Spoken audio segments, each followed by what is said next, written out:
Welcome and thanks for joining us. My guest today is MaryAnn Monroe. She's the Senior Director for Total Experience Solutions and Services at Maximus. MaryAnn, good to have you with us. Thank you for having me today. And our topic this morning is employee experience. And this is on the lips of pretty much every federal agency as they think about the larger customer experience. And so if you take employees as being part of your customer subset, tell us what exactly, for our purposes, is employee experience. Yes, Tom, thanks. You are absolutely correct. Employee experience has really come to the forefront, especially in this administration, being actually woven into the president's management agenda and the importance of elevating the federal workforce. So, in talking about employee experience, what that means is an employee's total journey with an agency or a company. And that begins from when they're attracted to when they are in recruitment, to being hired, performing on the job, and then exiting. So everything that happens in between is that employee's experience with a company or agency. Interesting. So we often think of it as, how well the computer systems work when they're at work, and that is part of it. Yes. But what are some of the ways you can enhance employee experience at the recruitment stage? I mean, how do they know you'll be a good place to have a good experience? Right. That's a really important place to start because that's the first impression a person has with a company like Maximus. So that impression they have with the experience of speaking with Maximus in that phase of being attracted to what they're looking at the website, how clear things are, how clear the instructions they are to get to that next step of even applying for a position, how easy the position is to apply for and understand, and then all of those communications that go with it.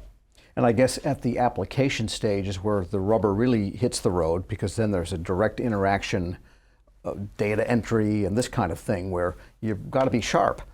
You've got to be sharp, and you have to think of things as and implement those processes as simply and as seamlessly as possible to make it easy. Just like we talk about that in the federal workforce or in our day-to-day work at Maximus, how can we make things more simple and seamless in how we interact with digital products and forms and submissions, et cetera. So the easier we can make that for people we're attracting to come to Maximus, I think the better the overall experience, but it doesn't end just there, as we know, in terms of that whole journey. Sure. So at that stage, though, if you tell people, we'll download this PDF form, print it, fill it out, scan it, and mail it back to us, you're probably a little bit behind the game already, aren't you? You're absolutely right. We want to try and make that as seamless as possible, all online, and that there's communication afterwards. We've received your application. We'll be in touch with you within X amount of days or hours, et cetera. So being proactive to telling people what's next is also a great part of improving that overall experience. Yeah, so really your communications and your technology have to be intertwined. These are not stovepipes, to use the common federal word. That's correct. The communications, the technology have to work together. And also then the in-person or the human interaction is so critical, right? So once you have your digital experiences and you're working through those processes, it's very important that that human touch and that first touch of human interaction that we have with employees or potential candidates is a really important one to establish a relationship, to establish a connection. That's a really important part of the overall employee experience, not only as we're talking about an employee onboarding or being recruited for a position, but when you're on the job. And that engagement piece is so critical that really works to enhance and augment the experience that I have day to day at Maximus and the employees that work there. Yes, that's right. So people that are having a good experience on the job, they will project better to prospective people. That's right.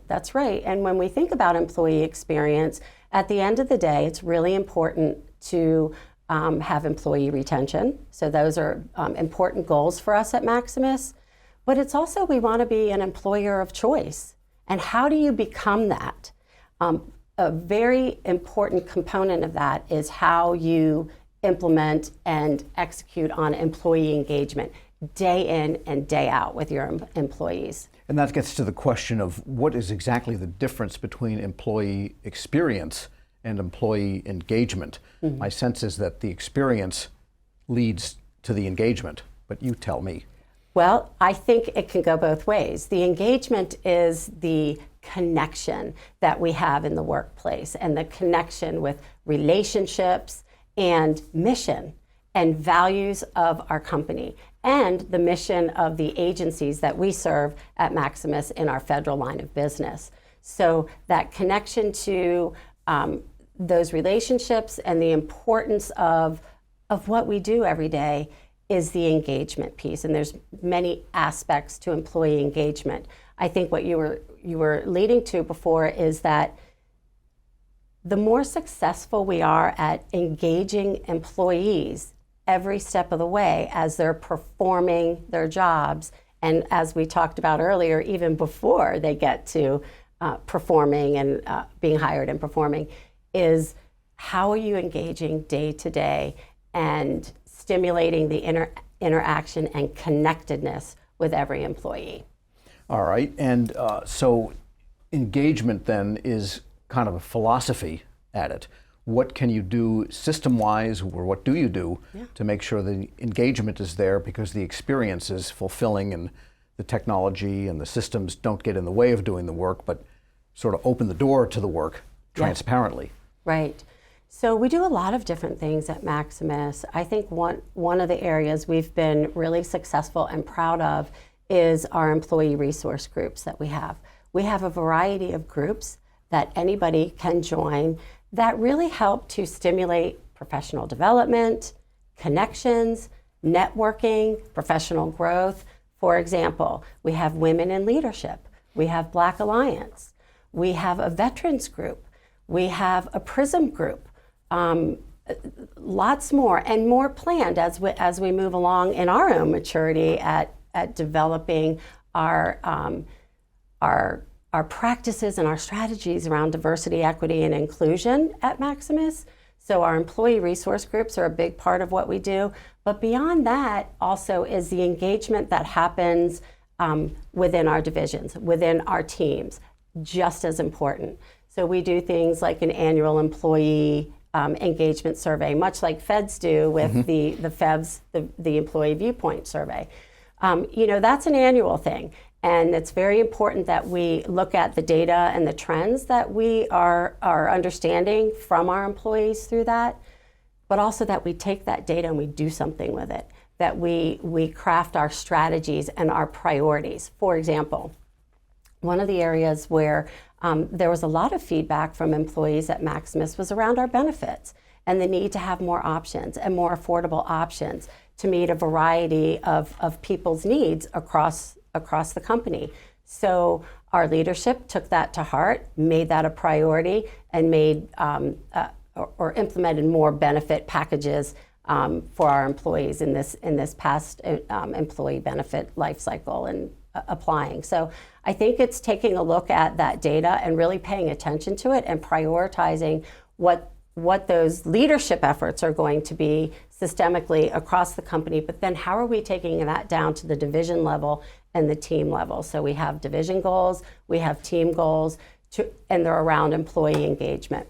One of the other things that I think has been really successful for us around employee engagement are things we do in our teams, like simple things, not complicated and not innovative and require a lot of work. Employee roundtables.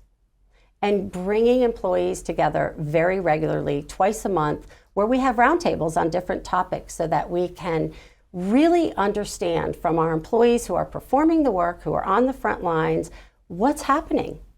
What are the pain points? Where are you struggling? You mentioned technology earlier. That's one thing, but maybe it's about our communications. Maybe it's about the tools we have to do the job. So those kinds of things really go far to engaging our employees and really make a difference. And we've noticed in those programs where we do that, those programs are very successful. They have high employee satisfaction, and it just really connects to the ultimate goal. We're all here to serve our customers and do the best we can. The happier our employees are and the more satisfied they are on the job, the higher they will perform, and then that leads to successful customer outcomes as well. Which gets back to the idea of that regular survey, because one, it can tell you if you're moving along, and second, it can reveal ideas maybe for roundtables or whatever. Absolutely, and that's exactly how the roundtable started. And I would say also that it's really important not to just ask employee feedback once a year. That's a barometer broadly enterprise-wide. You've got to go deeper, and you've got to be seeking feedback from employees. And as leaders, we can't be afraid to seek feedback and hear what's working and what's not, or how we can change, or how we can alter our communication or behaviors to better connect with our employees. So I think it's important that you look at it broadly, enterprise-wide, but that you really focus one-on-one when it comes down to your team and your employees. And I wanted to ask you one more question about the employee resource groups, because that gets to an issue that a lot of government agencies are engaged with and a lot of corporate America is engaged with. And if you have, say, a women in leadership or a black employees group or veterans, what are some best practices to ensure that those types of activities don't balkanize the company, but that you retain a team sense regardless of who's on a given task or project? Right. So I'll use our veterans group as an example here, and I've been fortunate to participate in some of their regular calls that they have together. And one of the things that I found was so great for the group was that they were having conversations about employment and developing on the job with where they were today and how could they develop to that next level. And we had leaders that were former military that are part of our leadership team and part of our management team come in and talk with them and really have dialogue around those next steps. And there'll be further conversations as they move along, but I think it's really great because they're focused on how they can excel and develop in their professional roles at Maximus. All right, and that gets to the bigger question, the DEI, diversity, equity, and inclusion. I mean, what are best ways to approach that such that it doesn't cause division, but actually does bring people together and ensures that you have the workforce that you feel you need? Sure. I think with our diversity, equity, and inclusion efforts, Maximus has really advanced in the last couple of years. We have a leadership team in place now overseeing our DEI efforts. And much like government, it's evolving. So we're going to mature in our strategies and our practices as well at Maximus. But some of the things that we do to really promote connection and understanding our own culture of employees and the diversity that we have in our company is we have events that are focused on cultural awareness of different groups. We had a Diwali day and cultural day where people are bringing different foods for potluck lunch and coming together to talk about their culture. That's just one example. And I think the important thing here is that we recognize it's not just one thing. It's not just a lunch or a mixer that makes great employee engagement, but it's a start to understanding the diversity of the employees that we have at Maximus. All right, and I wanted to ask, besides the survey, are there other ways of knowing that you're having an impact on engagement and experience generally for all employees? Yeah, well, I think the importance of measuring that regularly is something that we're doing at Maximus. As I mentioned, we're measuring it annually, but then teams, divisions are taking that down a notch and looking at employee engagement and employee experience at the team level as well. And then I would say even further, in different groups, they're doing pulse surveys regularly where they can get a pulse on particular topics. For example, in one of our programs, we wanted to understand better how content was affecting how they delivered service. So we asked a very specific question, pulse survey, one question, takes 10 seconds, give us your feedback. So that qualitative feedback is just as important as measuring more broadly with numbers and trends. So really that measurement and the feedback loop, as you describe it, should become part of your regular mode of operating and not something you do just as an episode because somebody thinks of it. I mean, it's got to be built into the way you operate your unit, your company, your bureau, your agency. That's right. It has to be built into the fiber of how you work. And I would also add that feedback, it's important to seek it. It's important to do something about it and tell your employees what you're doing and close that feedback loop and bring it back around to say, you mentioned this in our last employee roundtable. We went back and we researched this, and here's how we're solving the problem.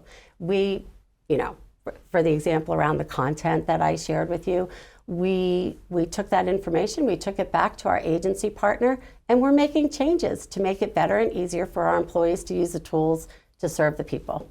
All right, and I guess retention rates and length of employment, those are other big measures too, but those do change over time, don't they? They do, and we've been fortunate at Maximus for the past couple of years.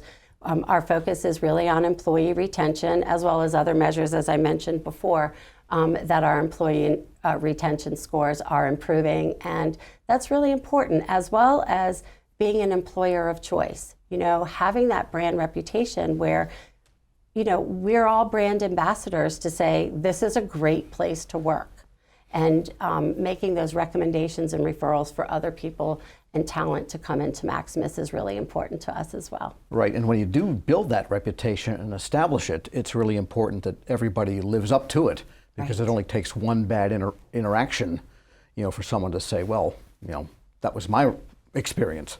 That's right. Agree with you, and I think to acknowledge that everything isn't always perfect, but we're striving for better and better, and learning from those things that maybe aren't going so well or where there have been missteps. We can't be afraid to look at that and address it as well. All right, so we've got a great audience here of both industry and government that are listening to us right now. What are your best pieces of advice for leaders to do now to improve engagement and experience? I think first is develop a connection and a relationship with your employees and your team. Care about them personally and professionally, their growth professionally, but know what drives them personally and have that connection. I can't tell you how much that means to me personally in my everyday job at Maximus, where I recently had the happy occasion of our son and daughter-in-law having a baby. It meant so much to me that my coworkers asked and cared about that and said, how are they doing? And how does it feel to be a grandmother? That was really important to me, just as much as my professional development and growth. So making that connection. I think the second thing is, and I spoke about this a moment ago, is seek feedback and don't be afraid to ask. And action. Take action and tell your employees what you're doing with that feedback. And even better, have them be a part of the solution and engage them in the process. My guest is MaryAnn Monroe. She's Senior Director for Total Experience Solutions and Services at Maximus. Great speaking with you. Thank you, Tom, for having me. Great speaking with you, too. And next, we're going to hear a federal leader side of the EX equation. And be sure to tune in tomorrow for part 2 of our conversation when we dive into the customer experience. I'm Tom Temin. You're listening to Federal News Network. Let's go back to the studio now for more on the CX Exchange.